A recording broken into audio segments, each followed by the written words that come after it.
ബിസ്മില്ലാഹ് അൽഹംദുലില്ലാഹ് അസ്സലാത്തു വസ്സലാമു അലാ റസൂലില്ലാഹി സ്വല്ലല്ലാഹു അലൈഹി വസല്ലം റബ്ബിശ്റഹ് ലീ സ്വദ്രി വയസ്സിർ ലീ അംരി വഹ്ലുൽ ഉഖ്ദതം മിൻ ലിസാനി യഫ്ഖഹു ഖൗലി. അസ്സലാമു അലൈക്കും വറഹ്മത്തുള്ളാഹി വബറകാതുഹു. ഇൻഷാ അല്ലാഹ് ഇന്ന് പരിശുദ്ധ ഖുർആനിലെ 19-ാമത്തെ പേജാണ് നമ്മൾ അർത്ഥവും ആശയവും മനസ്സിലാക്കാൻ ഉദ്ദേശിക്കുന്നത്.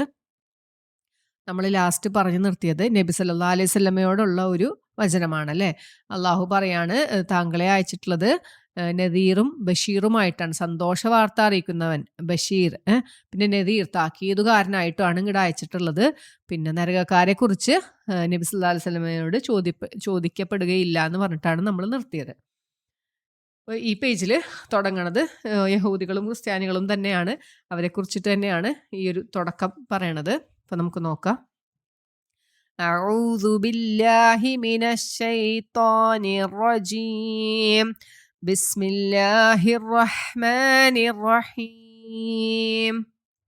വലൻ തർദ അൻകൽ യഹൂദു വലൻ നസാറാ ഹത്താ തത്തബിഅ മില്ലതഹും. ഖുൽ ഇന്ന ഹുദല്ലാഹി ഹുവൽ ഹുദാ ولئن اتبعت أهواءهم بعد الذي جاءك من العلم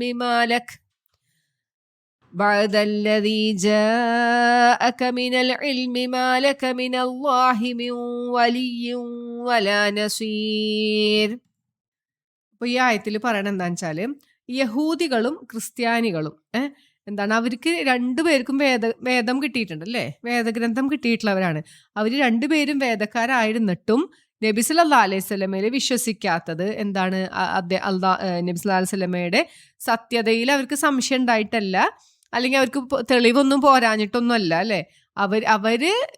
അവരുടെ നടപടി പ്രകാരം അതനുസരിച്ച് നബി സല്ലല്ലാഹു അലൈഹി വസല്ലമ വരണം എന്നാണ് അവരുടെ ആഗ്രഹം, അവരുടെ ഇച്ഛകളനുസരിച്ച്. അപ്പൊ നബി സല്ലല്ലാഹു അലൈഹി വസല്ലമയുടെ ഇച്ഛ, നബി സല്ലല്ലാഹു അലൈഹി വസല്ലമ പറയണ മാർഗത്തിലോട്ട് വരാൻ അവര് ഇച്ഛിക്കണമില്ല. അപ്പൊ ഇതില് പറയണ എന്താന്ന് വെച്ചാല്, നബി സല്ലല്ലാഹു അലൈഹി വസല്ലമ അവരുടെ ഇച്ഛകളെ പിൻപറ്റാത്തടത്തോളം കാലം അവര് നബി സല്ലല്ലാഹു അലൈഹി വസല്ലമയെ തൃപ്തിപ്പെടുകയില്ല എന്നാണ് പറയണത്. അപ്പൊ അള്ളാഹു നബി സല്ലല്ലാഹു അലൈഹി വസല്ലമയോട് പറയാണ്, നിശ്ചയമായും അള്ളാഹുവിന്റെ മാർഗമാണ് ശരിയായ മാർഗം എന്ന് പറയണം അവരോട്. അത് കഴിഞ്ഞിട്ട് അള്ളാഹു ഒരു താക്കീത് നൽകുകയാണ്. നീ എങ്ങാനും അവരുടെ ഇച്ഛകളെ പിൻപറ്റിയാല്, ഇതെല്ലാം നിനക്ക് വന്നതിന് ശേഷം, നീ അറിവിൽ നിന്നൊക്കെ നിനക്ക് കിട്ടിയതിന് ശേഷം നബി സല്ലല്ലാഹു അലൈഹി വസല്ലമ എങ്ങാനും അവരെ ഇച്ഛകളെ പിൻപറ്റിയാല് അള്ളാഹുവിൽ നിന്ന് ഒരു രക്ഷയോ ഒരു സഹായിയോ ഉണ്ടാവുകയില്ല എന്നാണ് പറയണത്. അപ്പൊ നമുക്ക് ഈ ആയത്തൊന്ന് നോക്കാട്ടോ. വലൻ തർള, ഇപ്പൊ നമ്മൾ റളിയല്ലാഹു അൻഹു എപ്പോഴും പറയും അല്ലെ, എന്താണ്? അള്ളാഹു തൃപ്തിപ്പെട്ടവർ എന്നാണ് അർത്ഥം. അപ്പൊ റളിയ എന്നുള്ള വേർഡാണ്. തർള തൃപ്തിപ്പെടുകയില്ല, വലൻ എന്ന് വെച്ചാൽ ഒരിക്കലും ഇല്ല എന്നാണ് അർത്ഥം. അപ്പൊ വലൻ തർള, അവര് ഒരിക്കലും തൃപ്തിപ്പെടുകയില്ല അങ്ക, നിന്നെ കുറിച്ച്, അതായത് നബി സല്ലല്ലാഹു അലൈഹി വസല്ലമയെ കുറിച്ച് അള്ളാഹു പറഞ്ഞു കൊടുക്കാണ്. അൽ യഹൂദികളും വലൻ നസ്വാറ, ക്രിസ്ത്യാനികളും. ഈ ക്രിസ്ത്യാനികളും യഹൂദികളും നബി സല്ലല്ലാഹു അലൈഹി വസല്ലമയെ തൃപ്തിപ്പെടുകയില്ല ഒരിക്കലും. ഏതുവരെ? ഹത്താ എന്ന് വെച്ചാൽ വരെ, തത്തബിഅ മില്ലതഹും, അവരുടെ മാർഗം പിൻപറ്റുന്നത് വരെ. ഇത്തബ എന്നുള്ള വേർഡ് അല്ലെ, നമ്മൾ കുറെ കേട്ടിട്ടുള്ളതാണ്. അതാണ് തത്തബിഅ മില്ലതഹും. മില്ലത്ത് എന്ന് വെച്ചാൽ അവരുടെ മാർഗം അല്ലെങ്കിൽ അവരുടെ പാത. അത് നബി സല്ലല്ലാഹു അലൈഹി വസല്ലമ പിൻപറ്റുന്നത് വരെ ഈ ക്രിസ്ത്യാനികളും യഹൂദികളും നബി സല്ലല്ലാഹു അലൈഹി വസല്ലമയെ കുറിച്ച് തൃപ്തിപ്പെടുകയില്ല. അപ്പൊ അള്ളാഹു നബി സല്ലല്ലാഹു അലൈഹി വസല്ലമയോട് പറഞ്ഞു കൊടുക്കാണ്, നീ പറയ് അള്ളാഹുവിന്റെ മാർഗമാണ് ശരിയായ മാർഗം എന്ന്. ഇന്ന ഹുദല്ലാഹി ഹുവൽ ഹുദാ, അങ്ങനെ പറയാണ്. ഇനി അടുത്തത് അള്ളാഹുവിന്റെ ഒരു ഉപദേശമാണ്, അല്ലെങ്കിൽ ഒരു താക്കീതാണ്. വല ഇനി തബഅത, ഇനി നീയെങ്ങാനും പിൻപറ്റിയാൽ, അഹ്വ എന്ന് വെച്ചാല് ദേഹേച്ഛ, ഇച്ഛ എന്നൊക്കെയാണ് അർത്ഥം. അവരുടെ ഇച്ഛകളെ നീ പിൻപറ്റിയാൽ, ബഅദല്ലദീ ജാഅക മിനൽ ഇൽമ്, അറിവിൽ നിന്നും നിനക്ക് വന്നതിനു ശേഷം, മാലക് നിനക്ക്, മാന്ന് ഇല്ല, ലക്ക നിനക്ക് ഇല്ല, മിനല്ലാഹി അള്ളാഹുവിൽ നിന്നും, മിൻ വലിയൻ ഒരു രക്ഷകനും അല്ലെങ്കിൽ ബന്ധുവും ഇല്ല, വലാ നസീർ ഒരു സഹായിയും ഉണ്ടാവുകയില്ല എന്ന് പറയാണ്. അപ്പൊ ഇത് ഈ ഒരു താക്കീത് എന്ന് വെച്ചാൽ ഒരിക്കലും നബി സല്ലല്ലാഹു അലൈഹി വസല്ലമ അവരുടെ ഇച്ഛയ്ക്ക് വഴങ്ങും എന്ന് വിചാരിച്ചിട്ടുള്ള താക്കീതല്ല. ഈ യഹൂദികൾക്കും നസ്രാണികൾക്കും ഇനി അങ്ങനെ ഒരു വ്യാമോഹം വേണ്ട. നബി സല്ലല്ലാഹു അലൈഹി വസല്ലം അവരുടെ ഇഷ്ടത്തിനൊത്ത് വരുമെന്ന് ഒരു വ്യാമോഹം അവർക്ക് വേണ്ട എന്ന് അവരെ ബോധ്യപ്പെടുത്താനും, ഇനി നമ്മൾ അറിഞ്ഞോ അറിയാതെയോ ആരെങ്കിലും അവരുടെ വലയിൽ പോയി അകപ്പെട്ടു പോണതിനെ അള്ളാഹു ഗൗരവപൂർവ്വം നമ്മൾ സൂക്ഷിക്കണം എന്ന് നമ്മളെ ഒന്ന് ഉണർത്തണം. സത്യവിശ്വാസികൾക്കുള്ള ഒരു താക്കീതാണ് ഈ ഒരു ആയത്തിന്റെ താല്പര്യം എന്നാണ് പറയണത് കേട്ടോ. പിന്നെ അടുത്തൊരായത്തിൽ പറയണം എന്താ വെച്ചാല്, الذين آتيناهم الكتاب يتلونه حق تلاوته أولئك يؤمنون به ومن يكفر به فأولئك هم الخاسرون. ഇവിടെ പറയണ നമ്മൾ ശ്രദ്ധിക്കേണ്ട ഒരു പോർഷൻ എന്ന് വെച്ചാൽ ഹക്ക തിലാവത്തിഹി എന്നാണ്. അത് പാരായണം ചെയ്യേണ്ട മുറപ്രകാരം. ആ ഒരു വേർഡാണ് നമുക്ക് സ്ട്രൈക്ക് ചെയ്യേണ്ട വേർഡ് കേട്ടോ. എന്നുവെച്ചാൽ യാതൊരു കൂട്ടർ ആത്തൈനാഹും അവർക്ക് നാം നൽകിയിരിക്കുന്നു അൽ കിതാബ വേദഗ്രന്ഥം. അത് വേദഗ്രന്ഥം നൽകിയ ഒരു കൂട്ടര് അവരിത് പാരായണം ചെയ്യുന്നുണ്ട്. എങ്ങനെയാണ് പാരായണം ചെയ്യേണ്ട മുറപ്രകാരം പാരായണം ചെയ്യണം. ഉലായിക്ക അക്കൂട്ടർ അങ്ങനെ മുറപ്രകാരം അവർ ചെയ്യേണ്ട പോലെ അവർ ചെയ്തിട്ടുണ്ടെങ്കിൽ ആ ഒരു വേദഗ്രന്ഥത്തിൽ അവർ വിശ്വസിക്കും. ഉലായിക്ക യുഅ്മിനൂന ബിഹി അവരതിൽ വിശ്വസിക്കും. വമൻ യക്ഫുർ ആരെങ്കിലും അതിൽ അവിശ്വസിച്ചാൽ ഫഉലായിക്ക എന്നാൽ അക്കൂട്ടർ ഹുമുൽ ഖാസിറുൻ അവരാണ് നഷ്ടക്കാർ. ഖാസിർ എന്ന് വെച്ചാൽ നഷ്ടം സംഭവിച്ച നഷ്ടക്കാർ അവരാണ് എന്നാണ് പറയുന്നത്. ഈ ഒരു ആയത്തിനെ കുറിച്ച് 2-3 അഭിപ്രായം 2-3 തരത്തിൽ ഇതിനെ വ്യാഖ്യാനം നടത്തിയിട്ടുണ്ട്. അതായത് ഒരു വേദഗ്രന്ഥം നമുക്ക് കിട്ടിയിട്ട് ആ വേദഗ്രന്ഥം മുറപ്രകാരം പാരായണം ചെയ്താൽ അതിൽ അവർ ശരിക്കും വിശ്വസിക്കും അല്ലെ. ചെയ്യേണ്ട പോലെ ചെയ്താൽ അവർ ഒരിക്കലും അതിൽ വിശ്വസിക്കുകയില്ല. അതേക്കുറിച്ച് ഇത് പറയണത് തൗറാത്തും ഇഞ്ചിയിലും കിട്ടിയ ആളുകൾ അവരത് പാരായണം ചെയ്യേണ്ട മുറപ്രകാരം അത് അള്ളാഹു പറഞ്ഞ മാതിരി അത് പാരായണം ചെയ്ത് അതിൽ വിശ്വസിച്ചാൽ ഒരു കാരണവശാലും ഖുർആനിലോ നബി സല്ലല്ലാഹു അലൈഹി വസല്ലമയോ അവിശ്വസിക്കുന്നവരാകൂല. അപ്പൊ അവർക്ക് കിട്ടിയ വേദഗ്രന്ഥം അവർ കറക്റ്റായിട്ട് ചെയ്യേണ്ട പോലെ അവർ ചെയ്തിട്ടില്ല എന്നർത്ഥം. ഇനിയിപ്പോ നമ്മളെ സംബന്ധിച്ചാണെങ്കിൽ ഖുർആനാകുന്ന വേദഗ്രന്ഥം നമുക്ക് കിട്ടി. അത് ശരിക്കും പാരായണം ചെയ്താൽ ഈ ശരിക്കും പാരായണം ചെയ്യുന്ന വെച്ചാൽ എന്താ ഉദ്ദേശിക്കണം? തജ്വീദ് മാത്രമല്ല, അതിന്റെ അർത്ഥം മനസ്സിലാക്കണം. അള്ളാഹു എന്താണ് നമ്മളോട് പറഞ്ഞിട്ടുള്ളതെന്ന് മനസ്സിലാക്കേണ്ട പോലെ മനസ്സിലാക്കിയാൽ പിന്നെ അതിലൊരു സംശയമോ ഒരു ഒന്നും ഉണ്ടാവൂല നമുക്ക്. ഇപ്പൊ ചിലവർ പറയും ഇനിയിപ്പൊ ഇതൊക്കെ ചെയ്തിട്ട് അവിടെ ചെന്ന് സ്വർഗ്ഗം ഇല്ലെങ്കിൽ നഷ്ടമായില്ലേ, ഉണ്ടാവോ ഒരു ഡൗട്ടാണ്. ഇത് കഴിഞ്ഞിട്ട് ഇനി ഒരു ജന്മം ഉണ്ടാവോ എന്നൊരു ഡൗട്ടാണ്. അതെന്താ? ജാഹിലുകൾക്ക് അങ്ങനത്തെ ഡൗട്ട് ഉണ്ടാവുള്ളൂ. കാരണം ഇതിനെക്കുറിച്ചൊരു അറിവില്ല. ഖുർആൻ എന്താണ്, അള്ളാഹു എന്താണ് നമ്മളോട് പറഞ്ഞിരിക്കണമെന്ന് അറിയാത്തവർക്ക് അങ്ങനത്തെ സംശയങ്ങൾ വരുള്ളൂ. അത് മുറപ്രകാരം ചെയ്യേണ്ട മാതിരി ചെയ്തിട്ടുണ്ടെങ്കിൽ ഒരിക്കലും അള്ളാഹു നൽകിയ വാഗ്ദാനങ്ങളിൽ ഒരു വിശ്വാസക്കേടും ഉണ്ടാവില്ല. അപ്പൊ നമ്മളെപ്പോഴും ഇത് പാരായണം ചെയ്യേണ്ട മുറപ്രകാരം എന്ന് വെച്ചാൽ മനസ്സിലാക്കി അർത്ഥം മനസ്സിലാക്കി അള്ളാഹു എന്താണ് നമ്മളോട് പറഞ്ഞിട്ടുള്ളതെന്ന് മനസ്സിലാക്കിയാൽ അപ്പൊ അള്ളാഹുവിന്റെ വാഗ്ദാനം ആഗ്രഹിച്ച് അതിൽ വിശ്വസിച്ച് നമുക്കൊരു ആവേശമാണ് അല്ലേ, നമുക്ക് ആ ഒരു സ്വർഗം കരസ്ഥമാക്കാനുള്ള ഒരു ആവേശവും പിന്നെ അള്ളാഹുവിന്റെ താക്കീതുകളെ സൂക്ഷിക്കാനും അതിനോടൊരു ഭയം വരണമെങ്കിൽ ഇതെന്താന്ന് ശരിക്കും മനസ്സിലാക്കണം. എന്നാലേ നമുക്ക് ഇതിന് പറ്റുള്ളൂ. അങ്ങനത്തെ ആളുകൾക്ക് മാത്രമേ അതിന് പറ്റുള്ളൂ. അങ്ങനത്തെവരാണ് ഇതിനെക്കുറിച്ച് ചിന്തിക്കുള്ളൂ. ചിന്തിച്ച് ഭക്തിയോടുകൂടി പാരായണം ചെയ്യണം എന്നാണ് ഇതിൽ നിന്ന് മനസ്സിലാവേണ്ട ഒരു കാര്യം. അള്ളാഹു അങ്ങനെയുള്ളവരുടെ കൂട്ടത്തിൽ നമ്മളെ ഉൾപ്പെടുത്തട്ടെ. ആമീൻ. മനസ്സിലാക്കേണ്ട മുറപ്രകാരം മനസ്സിലാക്കണം അല്ലെ. അപ്പൊ നമുക്ക് ഒരുപാട് സ്ഥലത്ത് ഇങ്ങനത്തെ ഈ വാക്കുകൾ നമസ്കരിക്കേണ്ട മുറപ്രകാരം നമസ്കരിക്കണം അല്ലെ. അപ്പൊ വിശ്വസിക്കേണ്ട മുറപ്രകാരം. അപ്പൊ നമ്മളെപ്പോഴും ചെയ്യേണ്ട കാര്യം അത് കൃത്യമായി ചെയ്താൽ അതിൽ നമ്മൾ 100%ഉം നമ്മളതിൽ ആത്മാർത്ഥത കൊടുത്തിട്ടുണ്ടെങ്കിൽ നമ്മൾ വിജയിക്കും എന്നുള്ള കാര്യം 100% ഉറപ്പാണ്. അപ്പൊ അള്ളാഹു നമുക്ക് അതിനുള്ള തൗഫീക്ക് നൽകട്ടെ. ആമീൻ. അപ്പൊ അതാണ് കേട്ടോ ഈ ആയത്ത്. ഇനി അടുത്തൊരായത്തിൽ പറയണത് ഇസ്രായേൽ സന്തതികളെ കുറിച്ചിട്ടാണ്. നമുക്ക് മുമ്പ് പറഞ്ഞ ഒരു സെയിം ആയത്ത് തന്നെയാണ് ഇവിടെയും പറയണത്. നമ്മളൊരു 40s ആ ഒരു ആദ്യ ഭാഗത്ത് നമ്മളൊരു 2 ആയത്തുകൾ പറയുന്നുണ്ട്. യാബനി ഇസ്രായേൽ എന്ന് പറഞ്ഞിട്ട് തുടങ്ങുന്ന ആയത്തുകളുണ്ട്. ഇസ്രായേൽ സന്തതികളെ നിങ്ങൾക്ക് ഞാൻ നൽകിയ അനുഗ്രഹത്തെ നിങ്ങൾ ഓർക്കുവിൻ, നിങ്ങൾ എന്നോടുള്ള കരാർ പാലിക്കൂ, അപ്പൊ ഞാൻ നിങ്ങളോടുള്ള കരാർ നിറവേറ്റാം എന്നൊരു ആയത്തുണ്ട്. പിന്നെ ഒരു ആയത്തുണ്ട് സെയിം തന്നെ. ഇപ്പൊ നമ്മൾ പറയണ ഈ സെയിം ആയി തന്നെയാണ്. ഇസ്രായേൽ സന്തതികളെ നിങ്ങൾക്ക് ഞാൻ നൽകിയ അനുഗ്രഹത്തെ നിങ്ങൾ ഓർക്കുവിൻ, നിങ്ങളെ ഞാൻ ലോകരിൽ ശ്രേഷ്ഠരാക്കിയിരിക്കുന്നു എന്ന് പറയുന്നുണ്ട്. ആ സെയിം ആയി തന്നെയാണ് കേട്ടോ ഇവിടെയും. ഇവരെക്കുറിച്ച് അപ്പം അള്ളാഹു നൽകിയ അനുഗ്രഹത്തെക്കുറിച്ച് വീണ്ടും വീണ്ടും വീണ്ടും അള്ളാഹു ഇവരെ ഓർമ്മിപ്പിക്കുകയാണ് അവർ ചിന്തിക്കാൻ വേണ്ടിയിട്ട്. യാ ബനി ഇസ്രായേൽ ഉദ്കുറൂ നിഅമതി അല്ലത്തി അൻഅംതു അലൈക്കും വ അന്നി ഫവ്വൽതുക്കും അലൽ ആലമീൻ. ലോകരിൽ വെച്ച് നിങ്ങളെ ഞാൻ ശ്രേഷ്ഠനാക്കിയത് നിങ്ങളൊന്ന് ഓർക്കാൻ പറയാണ്. പിന്നെ അടുത്തൊരായത്ത്, അതും അള്ളാഹു മുമ്പ് പറഞ്ഞിട്ടുള്ള ആയത്ത് തന്നെയാണ്. വത്തഖൂ യൗമൻ ലാ തജ്സി. വത്തഖൂ, ഇത്തഖ നമ്മൾ നേരത്തെ വന്ന വേർഡ് തന്നെയാണ്. നിങ്ങൾ സൂക്ഷിക്കുവിൻ. അല്ല, നേരത്തെ ഇത്തബിയാണ് വന്നത്, ഇവിടെ ഇത്തഖാണ് കേട്ടോ. ഇത്തഖ എന്ന് വെച്ചാൽ സൂക്ഷിക്കുക. വത്തഖൂ യൗമൻ, ഒരു ദിവസത്തെ നിങ്ങൾ സൂക്ഷിക്കുവിൻ. ലാ തജ്സി നഫ്സിൻ, ഒരു ദേഹവും ഉപകാരപ്പെടുകയില്ല.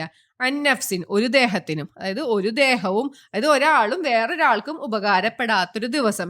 എന്ന് വെച്ചാൽ യാതൊരു തരത്തിലും ഉപകാരം ചെയ്യാൻ പറ്റൂല. വലാ യുഖ്ബലു മിൻഹ, സ്വീകരിക്കപ്പെടുകയുമില്ല ആ ദിവസത്തില്. അതിലെന്ന് വെച്ചാൽ പ്രായശ്ചിത്തം. അന്നത്തെ ദിവസം ഒരാളുടെ പ്രായശ്ചിത്തവും സ്വീകരിക്കപ്പെടുകയില്ല. വലാ തൻഫഉഹ, ഒരാൾക്കും അന്ന് പ്രയോജനപ്പെടുകയുമില്ല. എന്ത്? ഷഫാഅത്ത്, ശുപാർശ, ഒരാളുടെ ശുപാർശയും പ്രയോജനപ്പെടുകയില്ല. വലാഹും യുൻസറൂൻ, അവര് ഒരിക്കലും സഹായിക്കപ്പെടുകയുമില്ല. ഈ സെയിം അർത്ഥമുള്ള ഒരായത്ത് മുമ്പും വന്നിട്ടുണ്ടല്ലേ. അപ്പൊ അള്ളാഹു എത്രയോ തവണ നമുക്ക് ഖുർആനിൽ ഈ താക്കീത് നൽകുന്നുണ്ടല്ലേ, വരാൻ പോകുന്ന ഒരു ദിവസത്തെ കുറിച്ചിട്ട്. ഇത്രയും താക്കീതുകൾ നമ്മളെ ഇടയ്ക്കിടയ്ക്ക് ഓർമ്മിപ്പിക്കുന്നത് ആ ഒരു ദിവസത്തിന്റെ ഗൗരവം മനസ്സിലാക്കി തരാൻ വേണ്ടിയിട്ടാണ്. എന്നിട്ടും നമ്മൾ അതിൽ വിശ്വസിക്കാണ്ട് അതിൽ വിട്ടുപോയാൽ നമ്മളേലും വലിയ നഷ്ടക്കാരില്ല അല്ലെ. നമ്മൾ അവിടെ ചെല്ലുമ്പോൾ സൂറത്ത് ഏതിലാണ്, ഖിയാമയിലൊരു 2 പ്രാവശ്യം എടുത്തു പറയുന്നുണ്ട്. ഔലാലക ഫഔല സുമ്മ ഔലാലക ഫഔല, നിനക്കിത് ഏറ്റവും യോജിച്ചത്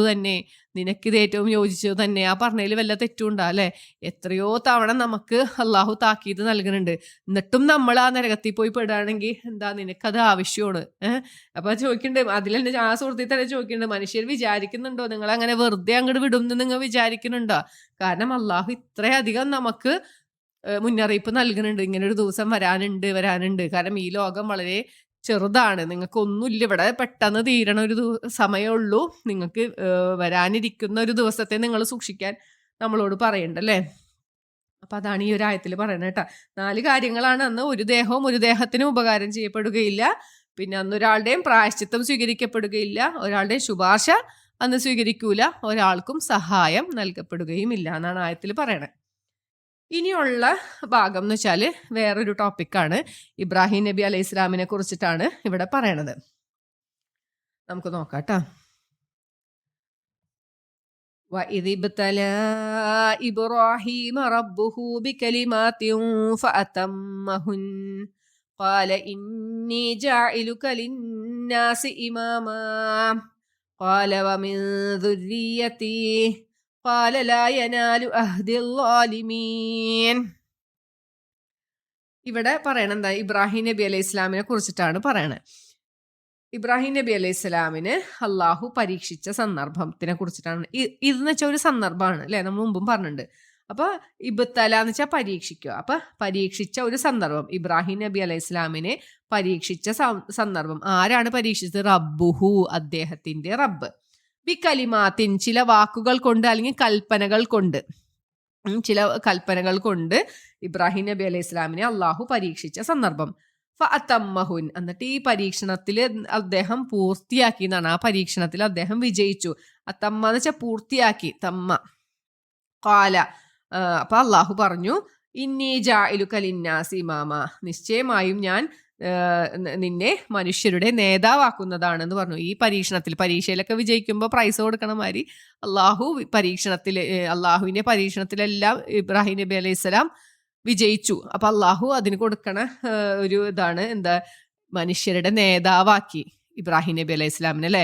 നമ്മൾ ഓരോരുത്തരും അല്ലെ നമസ്കാരത്തിൽ ഒരു ദിവസം എത്ര തവണ ഇബ്രാഹിം നബി അലൈഹി ഇസ്ലാമിനെ ഓർക്കേണ്ടതാണ്. നമസ്കാരത്തിൽ നമ്മൾ ഓർക്കുന്നുണ്ടോ എന്ന് അല്ലാഹു ആലം. നമ്മൾ അത്തഹിയാത്ത് ചൊല്ലുമ്പോൾ അല്ലെ നമ്മൾ ഓർക്കേണ്ടതാണ് ഇബ്രാഹിം നബി അലൈഹി ഇസ്ലാമിനെ.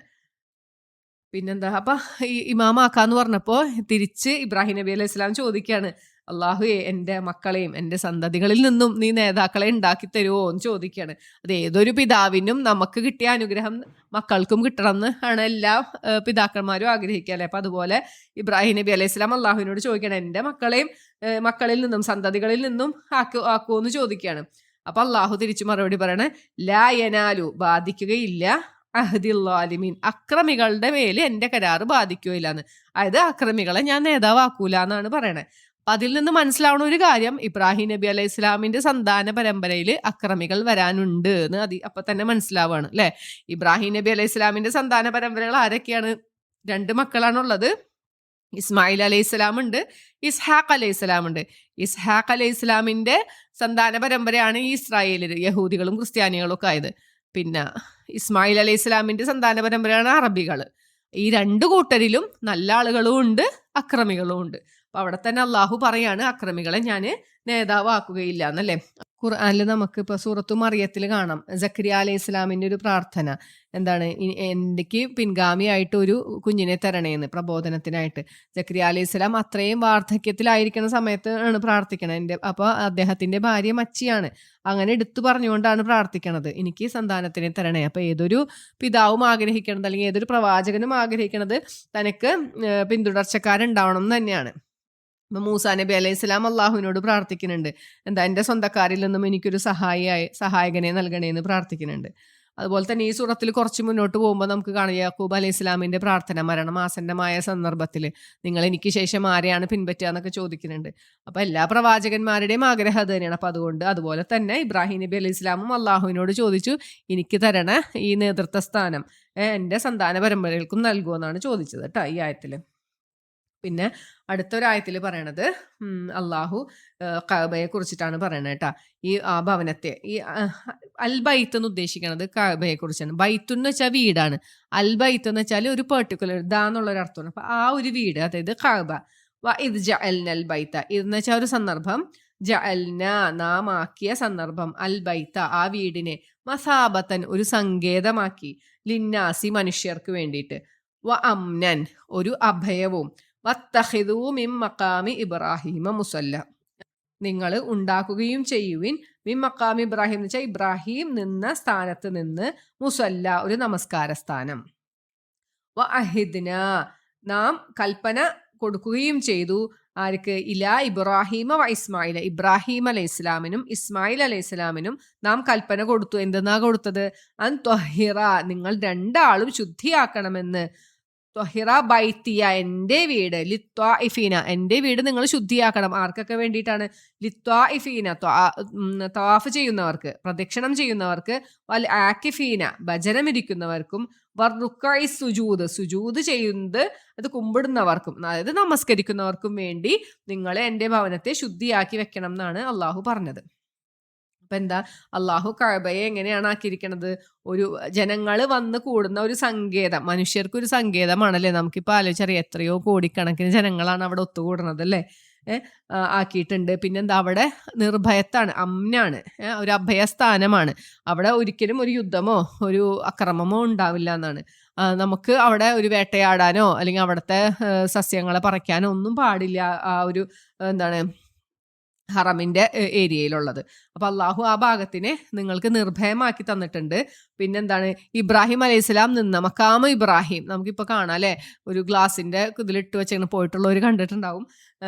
അപ്പോൾ അതിനെ ഒരു നമസ്കാര സ്ഥലമാക്കിക്കൊള്ളാനാണ് അള്ളാഹു അവിടെ പറയണത്. അപ്പൊ ആ ഒരു പോർഷനെ സംബന്ധിച്ചിട്ട് പറയാനുള്ള എന്താണെന്ന് വെച്ചാൽ, അത് ഉമർ അലി അള്ളാഹു അൻഹുവിന്റെ ഒരു അഭിപ്രായമാണ് ആദ്യം ഉണ്ടായെന്നാണ്. അപ്പൊ അനസ് അലി അള്ളാഹു അൻഹു പ്രസ്താവിച്ചതായിട്ട് കാണാം കേട്ടോ. പ്രസ്താവിച്ചതായി ഇമാം അഹമ്മദ് ഉദ്ധരിക്കുകയാണ്. എന്താണ്, ഉമർ അലി അള്ളാഹു അൻഹു പ്രസ്താവിക്കുകയുണ്ടായി, ഞാൻ എൻ്റെ റബ്ബുമായി 3 കാര്യത്തിൽ ഒത്തുവന്നിട്ടുണ്ട്. അതായത് ഉമർ അലി അള്ളാഹു അൻഹുവിന്റെ അഭിപ്രായത്തിനെ അള്ളാഹു ശരിവെച്ചുകൊണ്ട് ആയത്തുകൾ ഇറക്കിയ സന്ദർഭങ്ങളാണ് പറയണത്. ഫസ്റ്റത്തെ കാര്യം ഇതാണ് പറഞ്ഞത്, മക്കാം അതായത് ഉമർ അലി അള്ളാഹു അൻഹു നബി സല്ലല്ലാഹു അലൈഹി വസല്ലമയോട് പറയാണ്, അള്ളാഹുവിന്റെ റസൂലെ നമുക്ക് മക്കാം ഇബ്രാഹിമില് അതിന്റെ അടുത്ത് നമുക്കൊരു നമസ്കാര സ്ഥലം സ്വീകരിച്ചെങ്കിൽ എന്ന് പറഞ്ഞപ്പോൾ അള്ളാഹു ഈ ആയത്തിറക്കി. എന്താണ്, വത്തഖിദൂ മിൻ മഖാമി ഇബ്രാഹിമ മുസല്ല നിങ്ങൾ അവിടെ ഒരു നമസ്കാര സ്ഥാനം ഉണ്ടാക്കുകയും ചെയ്യുമെന്ന് അള്ളാഹു ആയത്തിറക്കി.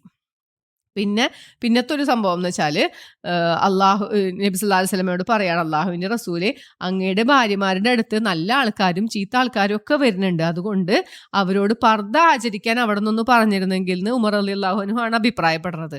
അപ്പോഴത്തേനും അള്ളാഹു പർദ്ദയുടെ ആയത്തിറക്കാണ് സൂറത്ത് അഹ്സാബിൽ അല്ലെ. നബി സല്ലല്ലാഹു അലൈഹി വസല്ലമയുടെ പത്നിമാരോട് പർദ്ദ ധരിക്കാൻ പറഞ്ഞിട്ട് ആയത്ത് ഇറങ്ങാണ്. അത് കഴിഞ്ഞിട്ട് പിന്നെ ഒരു സന്ദർഭം പറയണത് എന്താ, റസൂൽ സല്ലല്ലാഹു അലൈഹി വസല്ലമയുടെ ഭാര്യമാര് നബീനെ ചെലവിന് കിട്ടാത്തത് പോരാന്ന് പറഞ്ഞിട്ട് പ്രശ്നം ഉണ്ടാക്കി.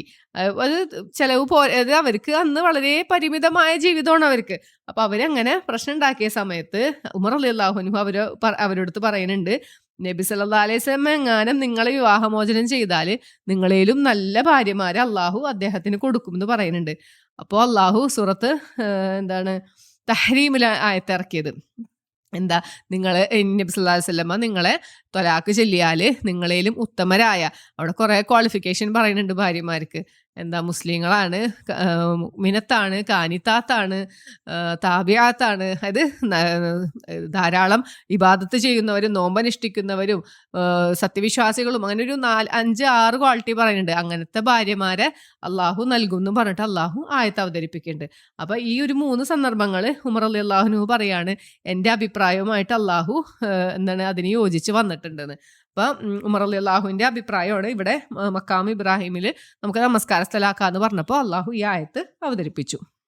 ഇതാണ് ഈ ഒരു സംഭവത്തിനെ കുറിച്ച് പറയാനുള്ളത്. പിന്നെ ഈ മക്കാം ഇബ്രാഹിമിനെ കുറിച്ചിട്ട് അബൂ ത്വാലിബിന്റെ ഒരു പ്രസിദ്ധമായ ഒരു കവിതയുണ്ട്, ലാമിയ എന്ന് പറഞ്ഞിട്ട്.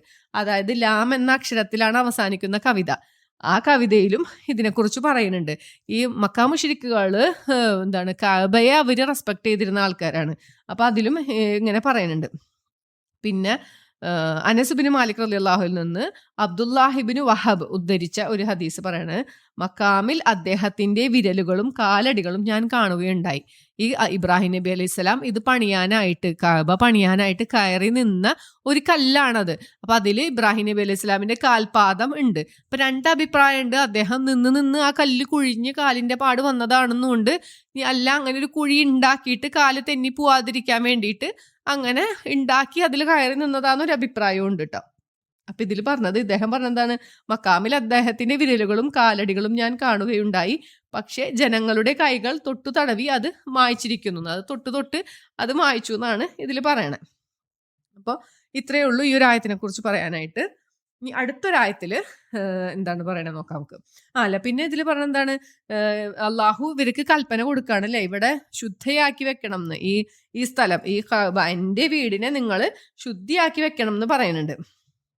ഈ ശുദ്ധിയാക്കാന്ന് ഉദ്ദേശിച്ചത് എന്താണ്, വിഗ്രഹങ്ങള്, ശിർക്ക് പരമായ ആരാധനകള്, മ്ലേച്ഛതകള്, തോന്നിയവാസങ്ങള്, നല്ലതല്ലാത്ത സംസാരങ്ങള്, മാലിന്യങ്ങള്, അക്രമം, ഇതൊന്നും അവിടെ ഉണ്ടാവാൻ പാടില്ല എന്നാണ് ഇതോട് ഉദ്ദേശിക്കുന്നത്. അപ്പൊ നമ്മളും അതിനൊക്കെ ബാധ്യസ്ഥരാണ്. നമ്മൾ അവിടെ നമ്മൾ കാണുന്നുണ്ടല്ലേ എപ്പോഴും ക്ലീനിങ് ആണ് അല്ലേ, ക്ലീൻ ചെയ്തുകൊണ്ടേയിരിക്കുന്ന ആൾക്കാരെ കാണാം അവിടെ, അള്ളാഹുവിന്റെ ഭവനത്തെ ക്ലീൻ ചെയ്തുകൊണ്ടിരിക്കണം. അപ്പൊ ആ ഒരു വൃത്തി മാത്രമല്ല ഈ പറയുന്ന വിഗ്രഹങ്ങളും ശിർക്ക് പരമായ ആരാധനകളും ഒന്നും അവിടെ ഉണ്ട്. നമ്മളവിടെ ചെന്നിട്ട് നമ്മുടെ സംസാരമൊക്കെ വളരെ സൂക്ഷിച്ചായിരിക്കണം എന്ന് നമ്മളിതിൽ മനസ്സിലാക്കണം കേട്ടോ.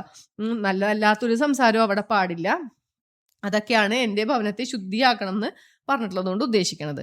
പിന്നെ ആർക്കൊക്കെ വേണ്ടിയിട്ടാണ്, ത്വാഫ് ചെയ്യുന്നവർക്കും. ത്വാഫ് എന്ന് വെച്ചാൽ എന്താണ്, നമ്മൾ സാധാരണ ഒരു പള്ളിയിൽ കയറിയ തഹിയത്ത് നമസ്കരിക്കണത് പോലെ അവിടെ ചെന്ന് കഴിഞ്ഞാൽ നമ്മൾ ആദ്യം ചെയ്യേണ്ട ഒരു കാര്യം എന്താണ്, ഹജറുൽ അസ്വദ് മുതൽ ആരംഭിച്ചിട്ട് കഅബയെ ഇടത്ത് വശത്താക്കിയിട്ട് 7 പ്രാവശ്യം നമ്മൾ ചുറ്റും പ്രദക്ഷിണം ചെയ്യും. അതാണ് ത്വാഫ് എന്ന് പറയുന്നത്. അങ്ങനെ ത്വാഫ് ചെയ്യാൻ വരണവർക്കും, അപ്പം നമ്മൾ ചെല്ലുമ്പോൾ തന്നെ അത് ചെയ്യണം. പിന്നെ ഇഷ്ടാനുസരണം എത്ര വേണേലും ചെയ്യാം, എല്ലാവർക്കും അറിയണ കാര്യമാണ് അല്ലേ. അപ്പോൾ ത്വാഫ് ചെയ്യുന്നവർക്കും, പിന്നെ ആക്കിഫീനാൻസ് എന്താ, ഭജനം ഇരിക്കുന്നവർക്ക്, നമുക്ക് പരിചയമുള്ള വേർഡാണ് അല്ലേ, ഇത്തിക്കാഫ്. റമളാനിലൊക്കെ ഇത്തിക്കാഫ് ഇരിക്കുക, ഭജനം ഇരിക്കുക, അത് തന്നെയാണ് ഇവിടെയും ഉദ്ദേശിക്കണം. അവിടെ ഇരിക്കുന്നവർക്കും, പിന്നെ സുജൂദ്, കുമ്പിടുന്നവർക്കും സുജൂദ് ചെയ്യുന്നവർക്കും എന്ന് വെച്ചാൽ നമസ്കരിക്കുന്നവർക്കും, ഇത്രയും ആൾക്കാരാണ് അവിടെ വരണത്. ഈ 3 കാര്യങ്ങൾക്കും വേണ്ടിയിട്ട്, ഇതിനു വേണ്ടി വരണവർക്ക് വേണ്ടി ആ ഭവനത്തെ നിങ്ങൾ ശുദ്ധിയാക്കി വെക്കുക എന്നാണ് പറഞ്ഞിട്ടുള്ളത് കേട്ടോ. അപ്പം അത്രയേ ഉള്ളൂ ഈ ഒരു ആയത്തില്. അടുത്തൊരായത്തിൽ പറയണത് എന്താണെന്ന് വെച്ചാൽ, ഇനി ഇബ്രാഹിം നബി അലൈഹി സ്വലാം അള്ളാഹുവിനോട് പ്രാർത്ഥിച്ചൊരു സന്ദർഭമാണ്, എൻ്റെ റബ്ബേ നീ ഇതൊരു നിർഭയ രാജ്യമാക്കി തരണേ. ഈ ഇബ്രാഹിം നബി അലൈഹി സ്വലാം അവിടെ ചെല്ലുമ്പോൾ എങ്ങനെയാണ്, മരുഭൂമിയാണല്ലേ, ഒന്നുമില്ല. ഹാജർ അലൈഹി സ്വലാമിനെയും പിന്നെ ഇസ്മായിൽ അലൈഹി സ്വലാം കൊണ്ടുവന്നാക്കിയ ഒരു സമയം എന്ന് വെച്ചാൽ എന്താണ്, ഒരു പുൽക്കൊടി പോലും ഇല്ലാത്തൊരു സ്ഥലത്താണ് കൊണ്ടുവന്നാക്കിയത് അല്ലേ. നമ്മൾ തൊട്ട് മുമ്പിലത്തെ ഒരു ആയത്തിൽ പറഞ്ഞില്ലേ, ഇബ്രാഹീമിനെ നാം പരീക്ഷിച്ച സന്ദർഭം എന്ന്. ആ പരീക്ഷണത്തിൽ ഏതൊക്കെ പരീക്ഷണങ്ങൾ ഉണ്ടായിരുന്നു? ആദ്യം തന്നെ ആസർ അല്ലെ, പിതാവ് ആരായിരുന്നു? ഒരു ബിംബങ്ങൾ ഉണ്ടാക്കി വിൽക്കണ ഒരാളായിരുന്നു. അവിടെ നിന്ന് തുടങ്ങുകയാണ്. അപ്പോൾ ഈ ബിംബാരാധനയ്ക്കെതിരെ ശബ്ദമുയർത്തിയ ആളാണ് ഇബ്രാഹിം നബി അലൈഹി സ്വലാം. അങ്ങനെ സുഹൃത്തു മറിയത്തിൽ തന്നെ അത് പറയുന്നുണ്ട്. വളരെ വിനയത്തോടു കൂടിയാണ് പിതാവിനോട് യാ ബത്തി എന്ന് വിളിച്ചിട്ടാണ് പറയണത്. എൻ്റെ പിതാവേ, ഇത് യാതൊരു ഉപകാരവും ഉപദ്രവവും ചെയ്യാത്ത ഇതിനെ ആരാധിക്കല്ലേ എന്ന് പറയുന്നുണ്ട്. അങ്ങനെ 2-3 ആയത്തുകൾ ഉണ്ട് അങ്ങനെ ഉപദേശിക്കണം. എന്നിട്ട് എന്താണ്, നാട്ടിൽ നിന്ന് പുറത്താക്കണം, ഇവിടുന്ന് പോയിക്കോളാനാണ് പിതാവ് പറയണത്. അങ്ങനെ അവിടെ നിന്ന് പോകുന്നുണ്ട്. പിന്നെ രാജാവ് കൊണ്ടുപോയിട്ട് തീ കുണ്ടാരത്തിലോട്ട് ഇടുന്നുണ്ട് അല്ലേ ഇബ്രാഹിം നബി അലൈഹി ഇസ്ലാമിനെ. എന്നിട്ട് അള്ളാഹു അതിനെ തണുപ്പാക്കി കൊടുക്കുകയാണ് ചെയ്തത്. പിന്നെ ഈ ഹാജറ ബീവിനെയും ഇസ്മായിൽ അലൈഹി സ്വലാമിനെയും ഒരു പുൽക്കൊടി പോലും മുളയ്ക്കാത്ത മരുഭൂമിയിൽ, ഇപ്പോഴത്തെ അവസ്ഥ ഒന്ന് ആലോചിച്ച് നോക്കിയല്ലേ. അന്ന് കൊണ്ടുവന്നാക്കുമ്പോൾ ഒന്നുമില്ല, വെള്ളമില്ല, ഭക്ഷണമില്ല, തണലില്ല, അങ്ങനെ ഒരു സ്ഥലത്ത് കൊണ്ടുവന്നാക്കി പോവുകയാണ്. അപ്പോഴും ഒന്നും മിണ്ടാണ്ട് തിരിച്ചു പോകുമ്പോൾ ഹാജറ ബീവി ചോദിക്കുന്നുണ്ട്, എന്താ പോണത് എന്ന് ചോദിച്ചിട്ടും മിണ്ടണില്ല. അപ്പൊ ചോദിച്ചൊരു ചോദ്യം എന്താണ്, ഇത് അള്ളാഹു കൽപ്പിച്ചിട്ടാണോ എന്നാണ് ചോദിക്കണേ. അവരുടെ ഒരു ആ ഈമാനിന്റെ ഒരു കരുത്ത് നമുക്ക് അതിൽ നിന്ന് മനസ്സിലാക്കാം അല്ലേ. അതേന്ന് പറഞ്ഞപ്പോൾ പിന്നെ ഹാജറ ബീവിക്ക് ഒരു പേടിയുമില്ല, കാരണം അള്ളാഹു സംരക്ഷണത്തിനുണ്ട് എന്ന് അവിടെ ഉറപ്പാണ്. പിന്നെ വന്നൊരു പരീക്ഷണം എന്തായിരുന്നു? ഈ ആറ്റുനോറ്റ് കിട്ടിയ പുത്രനാണ് ഇസ്മായിൽ അലൈഹി സ്വലാം അല്ലെ, അറക്കാൻ പറഞ്ഞ് ഒരു പരീക്ഷണം വന്നു. അപ്പോഴും വേണമെങ്കിൽ ഇബ്രാഹിം നബി അലൈഹി സ്വലാമിനെ ചോദിച്ചു നോക്കാം അല്ലെ അള്ളാഹിനോട്, അള്ളാഹു ഇത് മാത്രം ഒന്ന് മാറ്റിത്തരുമോ, വേറെ എന്ത് വേണമെങ്കിലും ഞാൻ ചെയ്യാം. നമ്മളൊക്കെ ആണെങ്കിൽ ചിലപ്പോൾ ചോദിക്കും അല്ലേ മക്കളുടെ കാര്യമൊക്കെ വരുമ്പോൾ. പക്ഷേ ഇബ്രാഹിം നബി അലൈഹി സ്വലാമിൻ്റെ അള്ളാഹുവിനോടുള്ള അനുസരണമാണ് ആ പറയണത്. അപ്പോൾ അതുകൊണ്ടാണ് അവിടെ പറഞ്ഞത് ഇതിനെല്ലാം അദ്ദേഹം പൂർത്തിയാക്കി എന്ന് പറയുമ്പോൾ നമ്മൾ ഈ പരീക്ഷണങ്ങളെ കുറിച്ചൊക്കെ ഒന്ന് ആലോചിക്കണം കേട്ടോ. ഞാൻ അവിടെ പറയാനത് വിട്ടുപോയി. അപ്പോൾ ഈ പരീക്ഷണത്തിലൊക്കെ വിജയിച്ചു. അപ്പോൾ ഈ മോനും അങ്ങനെ പറഞ്ഞതല്ലേ, പിതാവേ എന്നെ ക്ഷമയുള്ളവനായി താങ്കൾക്ക് കാണാം, വിഷമിക്കേണ്ട, അർത്തോളാനാണ് പറയണത്. പക്ഷെ അള്ളാഹുവിൻ്റെ കാരുണ്യം കൊണ്ട് അറക്കേണ്ടി വന്നില്ല. അപ്പോൾ ഈ പരീക്ഷണങ്ങളൊക്കെ അനുഭവിച്ച ആളാണ് ഇബ്രാഹിം നബി അലൈഹി സ്വലാം. എന്നിട്ട് ഇബ്രാഹിം നബി അലൈഹി സ്വലാം പ്രാർത്ഥിക്കുന്നത് എന്താണ്? ഇത് അവരെ കൊണ്ടുവന്നാക്കിയ സമയത്ത് പ്രാർത്ഥിച്ച പ്രാർത്ഥനയായിരിക്കും എന്നാണ് ഈ പറയണത്. ഈ രാജ്യത്തെ എന്താണ് ഒരു നിർഭയ രാജ്യമാക്കി തരണേ എന്ന് പ്രാർത്ഥിക്കുകയാണ്. പിന്നെന്താണ്, അവിടെ അപ്പോൾ കൊണ്ടുവന്നാക്കിയ സമയത്ത് ഭക്ഷണമില്ല, വെള്ളമില്ല, ഒന്നുമില്ല അല്ലേ. അപ്പോൾ പിന്നത്തെ പ്രാർത്ഥന എന്താണ്? ഇവിടത്തെ ആളുകൾക്ക്, എങ്ങനത്തെ ആളുകൾക്കെന്ന് പറയുന്നുണ്ട് കേട്ടാ, ഭക്ഷിക്കാനായിട്ട് ഫലങ്ങളിൽ നിന്ന് നീ നൽകണമേ. എങ്ങനത്തെ ആളുകൾക്കാണ്? വിശ്വസിക്കുകയും അള്ളാഹുവിലും അന്ത്യദിനത്തിലും വിശ്വസിച്ചവർക്ക് നീ ഭക്ഷണം നൽകണേന്നാണ് ഇബ്രാഹിം നബി അലൈഹി സ്വലാം പ്രാർത്ഥിക്കണത്. അപ്പൊ തിരിച്ച് അള്ളാഹു പറയുന്നത്, അങ്ങനെ പ്രാർത്ഥിക്കാനുള്ള കാരണം എന്തായിരിക്കാം എന്നാണ് പറയുന്നത്. എന്ന് വെച്ചാൽ തൊട്ട് മുമ്പ് പ്രാർത്ഥിച്ചു അല്ലെ, എൻ്റെ മക്കൾക്കും നേതൃത്വ സ്ഥാനം തരണേ എന്ന് പറഞ്ഞപ്പോൾ അള്ളാഹു പറഞ്ഞെന്താ, അക്രമികൾക്ക് ഞാൻ കൊടുക്കൂല എന്ന് പറഞ്ഞു. അപ്പൊ അതുകൊണ്ടായിരിക്കണം ഇവിടെ ഇബ്രാഹിം നബി അലൈഹി സ്വലാം പ്രാർത്ഥിക്കണം എന്താണ്, വിശ്വസിച്ചവർക്ക് നീ ഭക്ഷണം നൽകണേന്നാണ് പ്രാർത്ഥിക്കണത്. അപ്പൊ അള്ളാഹു അവിടെ തിരുത്താണ്, എന്താ, അവിശ്വസിച്ചവർക്കും ഞാൻ ഭക്ഷണം നൽകും. അള്ളാഹുവിൻ്റെ കാരുണ്യം അവിടെ എടുത്ത് കാണിക്കുകയാണ് അല്ലേ. അള്ളാഹു ഇപ്പോൾ ഭക്ഷണം തരണ്ടാന്ന് വെച്ചാൽ നമുക്ക് കൊണ്ടുവന്ന് തരാൻ ആരെങ്കിലും ഉണ്ടാ? നമ്മളെ സൂറത്ത് മുൽക്കിൽ അല്ലേ അങ്ങനെ കുറച്ച് ആയത്തുകൾ ചോദിക്കുന്നുണ്ട്, ആകാശത്തൊന്നും കല്ലുമഴ വരുമോ, അല്ലെങ്കിൽ ഭൂമിയിലോട്ട് ആണ്ട് പോകും, നിങ്ങൾക്ക് പേടിയില്ലേ, അള്ളാഹു അല്ലാണ്ട് നിങ്ങൾ ആര് സഹായിക്കും എന്നൊക്കെ ചോദിക്കുന്നുണ്ട്. അപ്പോൾ ഇവിടെ എന്താണ് അള്ളാഹു പറയണത്, അവിശ്വസിച്ചവർക്കും ഞാൻ ഭക്ഷണം നൽകും. പക്ഷേ അത് കഴിഞ്ഞിട്ട് അള്ളാഹു പറയണത് എന്താണ്, അവർക്ക് വളരെ കുറച്ച് മാത്രമേ സുഖം അനുഭവിക്കൂ. അതായത് ഈ ലോകത്ത് അവർക്ക് കുറച്ച് സുഖമൊക്കെ ഞാൻ അനുഭവിപ്പിക്കും. അത് കഴിഞ്ഞിട്ട് അവരെ നിർബന്ധപൂർവ്വം എവിടേക്ക് കൊണ്ടുപോകും, നരകശിക്ഷയിലേക്ക് വരുവാൻ അവരെ ഞാൻ നിർബന്ധിതരാക്കും. അവിടെ ചെല്ലണ സ്ഥലം വളരെ മോശം എന്നാണ് ഈ ഒരു ആയത്തിൽ പറഞ്ഞ് അവസാനിക്കണത്. അപ്പം ഇത്രയേ ഉള്ളൂ ഈ ഒരു പേജിൽ. അപ്പം എന്താ തുടക്കം പറയണെന്താ, യഹൂദികളെയും ക്രിസ്ത്യാനികളെയും കുറിച്ചിട്ടാണ് പറഞ്ഞത്. അത് കഴിഞ്ഞിട്ട്